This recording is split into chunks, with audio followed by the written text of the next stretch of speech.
या चॅनलवरती आपलं हार्दिक स्वागत. तर आपण याच्या आधी बघितलं होतं की हा टॉपिक आहे नेट ऑपरेटिंग सायकल पिरियड. किती पिरियड किंवा नेट ऑपरेटिंग सायकल कशाला म्हणतात ते तुम्हाला शॉर्ट नोट पण येते. आणि त्याच्यानंतर तुम्हाला याच्या आधीच्या व्हिडिओमध्ये की मी फॉर्म्युले सगळे एक्सप्लेन केले होते. आणि त्याच व्हिडिओमध्ये मी तुम्हाला एक प्रॉब्लेम पण सांगितला होता. तो एप्रिल 2024 का 25चा होता. त्याच्यामुळे तुम्हाला सांगितलं होतं की कसं अनालिसिस करायचं, कसं कॅल्क्युलेशन करायचं ते. तर आज आपण बघूया एप्रिल 2023 ला हा विचारलेला मोस्ट इम्पॉर्टंट क्वेश्चन. याच्यामध्ये चेंज काहीच नाही, फक्त दोन गोष्टींचा चेंज आहे. तेवढं तुम्हाला कळलं की याचे 10 पैकी 10 मार्क तुम्हाला फिक्स आहेत. तुम्ही क्वेश्चन बघून घ्या, मी तुम्हाला फक्त सांगतो काय फाइंड आउट करायचे. आपल्याला फाइंड आउट करायचं नेट ऑपरेटिंग सायकल आणि तुम्हाला number of operating cycle in given period, किती नंबर ऑफ सायकल रिक्वायर्ड आहे ते तुम्हाला फाइंड आउट करायचे. ओके. आणि त्याच्यानंतर तुम्हाला ऍडिशनल इन्फॉर्मेशन दिलेली आहे. आता इथं दिलंय बा, काय दिलंय, the company get 30% credit for the supplier all sales made by the firm are on credit only. You can taken 1 year equal to 360 days. आता मी तुम्हाला याच्या आधीच्या पण प्रॉब्लेम मध्ये सांगितलं होतं की तुम्हाला डेज दिले असेल 360 तर ते घ्यायचे, कारण आपले 1 yearचे डेज कधी 366 असतात, 365 असतात. तर त्याच्यामुळे ते दिले तेच घ्यायचे, एक्स्ट्राचे घ्यायचे नाही. तर आपण वेळ न घालवता प्रॉब्लेम सोडवायला चालू करूया. आणि याच्यामध्ये दोन गोष्टी इम्पॉर्टंट त्या तुम्हाला कळलं की ओव्हरऑल प्रॉब्लेम कळणार आहे. ओके. आता तुम्हाला पहिलं फाइंड आउट करायचं RMCP, raw material conversion period. त्याचा फॉर्म्युला आहे की average raw material upon total raw material into 360. आता तुम्ही मशाने ऍव्हरेज रॉ मटेरियल कुठे दिले, आता तुम्ही हे जे दिले हे वाचायची काही गरज नाही. ऍव्हरेज व्हॅल्यू ऑफ क्रेडिट असेटची त्याच्या खाली काय दिले बघा, त्याचंच नाव त्याच्यामध्ये रॉ मटेरियल. तर ते रॉ मटेरियल किती दिले, 1,24,000 आपण घेतलं, 1,24,000. टोटल रॉ मटेरियल किती दिले, टोटल ऑफ रॉ मटेरियल किती दिले, इधर रॉ मटेरियल अॅन्युअल कन्झम्पशन दिले, कन्झम्पशन पर अॅन्युअल दिले 8,42,000. तर ते घेतलं इंटू 360 केलं तर 53 डेज येतं. ओके. आता आपण सेकंड बघूया की सेकंड कसं फाइंड आउट केलं. WICP work in progress conversion period घेतलंय. त्याचा फॉर्म्युला ऍव्हरेज WIP चा फुल फॉर्म आहे work in process divided by total cost of production into 360. आता WIP दिले किती दिले, 72,000. आणि ऍव्हरेज कॉस्ट ऑफ प्रोडक्शन तुम्हाला किती दिले, 14,25,000. ओके. ते डिवाइडेड केलं तर उत्तर येतं 18.80. आणि तुम्हाला हे पण माहिती आहे की डेज कधी पण हे पॉईंट मेन असतात, ते तुम्हाला राऊंड फिगर म्हणून आपण 18 केलेले. ओके. आता त्यानंतर बघा FGCP म्हणजे finish good conversion period. Average stock into 360 upon total credit production. आता या प्रॉब्लेम मध्ये एक चेंज काय, मी इथं ब्रॅकेट मध्ये सेल्स तुम्ही बघू शकता. तुम्ही याच्या आधीच्या प्रॉब्लेम मध्ये बघा किंवा याच व्हिडिओमध्ये मी पुढे दोन प्रॉब्लेम सांगणार त्याच्यामध्ये बघा की तुम्हाला प्रॉब्लेम मध्ये अॅन्युअल कॉस्ट ऑफ सेल कधी दिलेलं नाहीये. तर ह्या प्रॉब्लेम मध्ये अॅन्युअल कॉस्ट ऑफ सेल दिले, म्हणून आपण इथून कॅल्क्युलेट करताना टोटल कॉस्ट ऑफ प्रोडक्शनच्या जागी अॅन्युअल कॉस्ट ऑफ सेल्स घेतले. तर ते उत्तर जेवढं आहे तेवढं तसं कॅल्क्युलेशन करायचं. याच्यामध्ये एवढा एक चेंज आहे आणि खाली अजून गेलं अजून एक चेंज आहे. बाकी ओव्हरऑल प्रॉब्लेम सेम आहे. बघू शकता.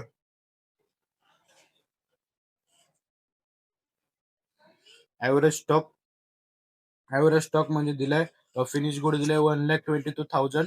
आणि total cost of production bracket मध्ये सेल दिलाय किती, 15,30,000. डिवाइड केलं तर 28 डेज येतं. ओके. आता 4 नंबरला आहे की receivable period, RP receivable period, average debtor आपण total credit sales into 360. Average debtor दिलेले 2,60,000. आणि नंतर काय विचारलंय तुम्हाला, टोटल क्रेडिट सेल्स किती दिले, 19,50,000. 19,50,000 घेतलं इंटू 360 केलं 48 डेज येतं. आता याच्यामध्ये अजून एक विषय काय की आपण जे डीपी असतं डिफॉल्ट पिरियड, तर ते आपण लेस करत असतो. पण यांनी तुम्ही बघा इथे एक लाईन दिलेली, the company get 30 days credit for it suppliers. त्यांनी हे दिले म्हणजे यांनी डीपी ची व्हॅल्यू आपल्याला आधीच फाइंड आउट करून दिलेली आहे या प्रॉब्लेम मध्ये. म्हणून आपल्याला या प्रॉब्लेम मध्ये डीपी ची व्हॅल्यू फाइंड आउट करायची गरज नाही. त्यांनी डीपी दिले 30, आपण डायरेक्ट 30 घेतलं.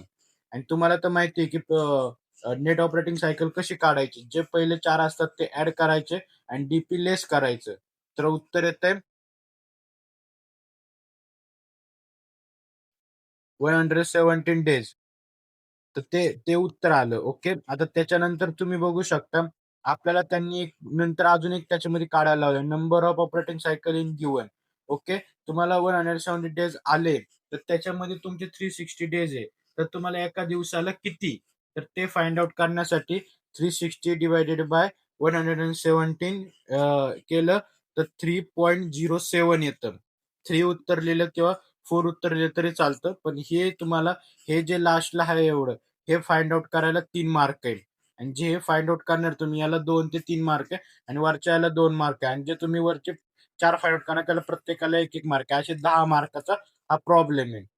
तर बघू शकता मी एवढ्या इझी वे मध्ये पहिला प्रॉब्लेम सांगितला. याच्यामध्ये 2च आहे फक्त इथं कॉस्ट ऑफ काय sorry annual cost of sale दिले म्हणून आपण इथं 15,30,000 घेतलंय आणि याची डीपीची व्हॅल्यू आपल्याला फाइंड आउट करून दिलेली आहे.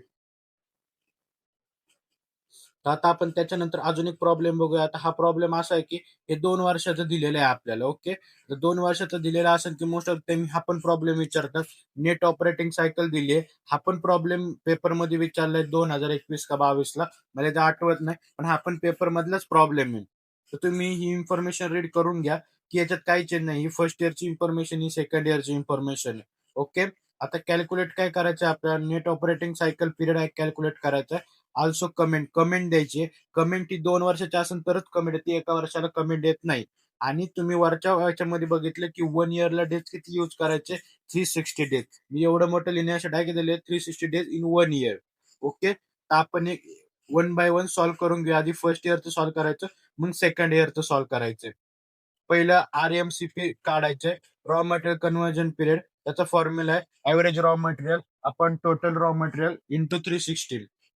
आता ऍव्हरेज रॉ मटेरियल दिलंय 40,000 divided by total of raw material दिलंय परचेस दिलंय 1,92,000. ते इंटू 360 केलं तर उत्तर येतं 74.9 डेज. तुम्हाला माहिती आहे की डेज मध्ये उत्तर आहे कधी पण पॉईंट मध्ये नसतं. ते राऊंड फिगर करण्यासाठी 75 डेज घेतलं. ओके. ते फर्स्ट झालं. आता आपण सेकंड बघा. सेकंड काय WIPCP work in process conversion period. आता हे फाइंड आउट करायचं आहे तुम्हाला. याचा फॉर्म्युला काय आहे की average work in progress divided by total cost of production into 360. तर तुम्ही बघू शकताय की याच्यामध्ये WIPC दिले तुम्हाला. WIP वर्क इन प्रोग्रेस दिले तुम्हाला 28,000 आणि तुम्हाला त्यानंतर काय टोटल कॉस्ट ऑफ प्रोडक्शन तुम्हाला दिली आहे की total cost of production 2,80,000 divided by 360 केलं इंटू की उत्तर येतं 36 डेज. तसंच थर्डचं पण फाइंड आउट करायचं. FGCP finish goods conversion period. त्याचा फॉर्म्युला आहे average stock divided by total cost of production into 360. Average stock दिलाय की स्टॉक म्हणजे फिनिश गुड्स आहे. स्टॉक ऑफ फिनिश गुड 42,000 आणि तुम्हाला ते येतं माहिती आहे stock total cost of production किती आहे 2,80,000 इंटू 360 केलं की 54,000 येते. सॉरी 54 डेज येते. आता त्याच्यानंतर 4 नंबरला आहे की RP receivable period average debtor divided by total credit sales into 360. Average debtor किती दिले यांनी? डेटर दिले 64,000 फर्स्ट इयरचं आणि त्याच्यानंतर काय होतं total credit purchase sorry total credit sales. Total credit sales किती आहे फर्स्ट इयरचं 3,20,000 इंटू 360 केलं तर उत्तर येतं 72 डेज. ओके. त्याच्यानंतर डिफॉल्ट पिरियड काढायचं आहे तुम्हाला. त्याचं फॉर्म्युला आहे की average credit divided by total credit purchase into 360. Creditor किती दिले तुम्हाला 32,000 आणि टोटल क्रेडिट परचेस किती दिले परचेस किती बघू शकता 1,92,000 डिवायडेड इंटू 360 केलं तर 59.9 येतं डेज. पण कधी पण डेज हे पॉइंट मध्ये नसतं म्हणून 60 डेज केले. अशा पद्धतीने पहिल्या इयरचं आपलं संपलेलं आहे. आता सेम सेकंड इयरचं फाइंड आउट करायचं. तुम्हाला मी फास्ट मध्ये सांगतोय कारण जे लास्टचं आहे ते मेन आहे. व्हिडिओ मोठे झाले तुम्ही खूप जण बघत नाही त्यामुळे मी तुम्हाला पटापट सांगतोय. RMCP find out. आता सेकंड इयरचं पहिले परत आरएमसीपी फाइंड आउट करायचंय. Raw material conversion period. त्याचा फॉर्म्युला आहे की average raw material divided by total raw material into 360. First इयरचं रॉ मटेरियल दिलंय 54,000 आणि त्याच्यानंतर परचेस दिले 2,70,000 इंटू 360 केलं तर उत्तर बघू शकता 72 डेज येतं. नंतर WIPC चा फुल फॉर्म आहे work in process conversion period. त्याचा फॉर्म्युला आहे की average WIP divided by total cost of production into 360. WIP दिले तुम्हाला, वर्क इन प्रोसेस दिले 36,000. त्याच्यानंतर तुम्हाला काय विचारलं, त्याचा फॉर्म्युला काय आहे की टोटल कॉस्ट ऑफ प्रोडक्शन दिले 3,60,000. ओके, तर ते तुम्ही बघू शकता, ते डिवायडेड बाय केलं तर उत्तर येते 36,000. समजू शकता. आता माझं इथं थोडं लिहिताना चुकले म्हणून मी त्याच्या साईडलाच उत्तर फाइंड आउट केलं. हे उत्तर नाहीये, याचं उत्तर 48 आहे. ओके, आता थर्ड नंबरचं बघू शकता, FGCP finish good of conversion period. Okay, त्याचा फॉर्म्युला आहे की average stock divided by the total cost of production into 360 is equal to average stock आहे 48,000 divided by the total cost of production. तुम्ही वरती बघू शकता 3,60,000 आपण घेतलं इंटू 360 केलं तर 48 डेज येतं. त्याच्यानंतर सेम RP काढायचे. रिसिवेबल पिरियड, ऍव्हरेज डेटर आपण total credit sales into 360. Average debtor किती दिले 1 लाख आणि टोटल क्रेडिट सेल्स तुम्हाला सेल्स किती दिले या प्रॉब्लेम मध्ये 4 लाख. बघू शकता 1 लाख डिवाइड बाय 4 लाख केलं इंटू 360 की 90 डेज येतं. डिफर्ड पिरियड तुम्हाला काढायचं आहे. ऍव्हरेज क्रेडिटर आपण total credit purchase into 360. Average creditor किती दिलेलं आहे तुम्हाला 36,000 divided by total credit purchase किती दिले तुम्हाला माहिती 2,70,000 इंटू 360 48 डेज येते. आता समजलं असेल तुम्हाला इथपर्यंत. म्हणजे मी 2 याचे दिले, मी पहिल्यांदा वेगळ्या इयरचं काढलं, दुसऱ्यांदा वेगळ्या इयर. तुम्ही म्हणजे मध्ये लाईन मारून एका साईडला फर्स्ट इयर एका साईडला सेकंड इयरचे केलं तरी चालतं, पण प्रत्येकाला फॉर्म्युला प्रत्येकाला मार्क आहेत. तर आपण काय केलं की फर्स्ट टोटल करून घेतले, सेकंड इयरची टोटल केली. ओके, त्यानंतर ती टोटल केली तर आपल्याला काय समजलं, ही कमेंट आहे. कमेंट मेन इम्पॉर्टंट, या कमेंटला तुमच्या 2 मार्क आहेत, त्यामुळे ही कमेंट तुम्ही लक्षात ठेवूनच हे करा. तुम्ही ही कमेंट चुकीची लिहिली तर तुमचे 2 ते 3 मार्क जाणार आहे. आता बघूया काय कमेंट लिहायचे असते. Operating cycle has be increasing in 22 days from last year. आता लास्ट इयरला किती होते 176.6 म्हणजे 177 डेज होते आणि आता किती 198 डेज, म्हणजे फर्स्ट इयर पासून सेकंड इयरला ती इन्क्रीज झाली. ते लिहिलंय मी.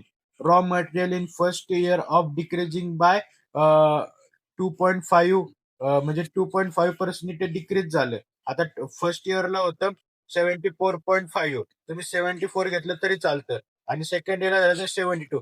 कितीने डिक्रीज झालंय, म्हणजे तुम्हाला काय करायचंय की फर्स्ट म्हणजे जे फर्स्ट आहे त्या फर्स्टचं कंपॅरिझन, सेकंडचं कंपॅरिझन, थर्डचं कंपॅरिझन, फोर्थचं कंपॅरिझन, फिफ्थचं कंपॅरिझन, ओव्हरऑल कंपॅरिझन. तुम्ही बघू शकता मी इथं काय WICP are same for the 2 year. दोन्ही वर्क इन प्रोसेस दोन्ही व्हायचे सेम लिहिले. And the finish good are changing in 6% decreasing. 6% आहे इथं 9.9 आहे, 6% डिक्रीज आहे. हे 6% डिक्रीज झाले. ऍड receivable period in 18% decrease and default period in 20% increase. म्हणजे तुम्ही बघू शकता हे इन्क्रीज झालं, हे डिक्रीज झालं. तर अशा पद्धतीने तुम्हाला ओव्हरऑल सगळ्याची कमेंट लिहायची. या कमेंटमध्ये काय चुकलं असेल तरी मी तुम्हाला सांगताना सांगितलंय की या दोन्हीमध्ये इन्क्रीज काय झालं, डिक्रीज काय झालं ते तुम्ही बघा आणि ते लिहा. ही माझ्या मदतीने डिफर हे बरोबर असणार आहे, पण तुम्हाला चुकीची वाटत असेल तुम्ही तुमच्या भाषेतल्या तुमच्या शाळेमध्ये कॉलेजमध्ये काय सांगितलंय या क्लासमध्ये काय सांगितलंय ते, पण मी तुमच्या इझी वे मध्ये सोप्या भाषेत सांगितलंय. याच्यामध्ये काही रट्टा मारण्यासारखं किंवा पाठ करण्यासारखं काही नाहीये. हे तुम्ही मेन हे लिहिलंच पाहिजे. बघू शकता मी तुम्हाला एवढ्या इझी वे मध्ये प्रॉब्लेम सांगितले आहे. हे दोन प्रॉब्लेम झाले आणि हा एक मोस्ट इम्पॉर्टंट. हे तिन्ही प्रॉब्लेम मेन इम्पॉर्टंट आहे. हा पण पेपरला विचारलाय, ते पण पेपरला विचारलंय आणि याच्या आधीच्या पण व्हिडिओ मध्ये मी एक्सप्लेन केले, तो पण पेपरला विचारलाय. तुम्ही एवढे 4 ते 5 प्रॉब्लेम करून गेले तरी तुम्हाला ऑपरेटिंग सायकलचा काही प्रॉब्लेम येणार नाहीये. तर आपण भेटूया नेक्स्ट व्हिडिओमध्ये. व्हिडिओ आवडला असेल तर लाईक आणि शेअर करा आणि याच्या प्लेलिस्ट तुम्हाला डिस्क्रिप्शन मध्ये भेटणार आहे किंवा माझ्या प्लेलिस्ट मी जाऊन चेक करा, त्या प्लेलिस्ट मध्ये व्हिडिओ असेल. तुम्हाला ओव्हरऑल प्लेलिस्ट वाईज बघायचं तर तुम्ही प्लेलिस्ट वाईज पण बघू शकता. तर भेटूया नेक्स्ट व्हिडिओमध्ये. तोपर्यंत बाय बाय आणि आताच आपल्या चॅनल लाईक आणि सबस्क्राईब करून घ्या.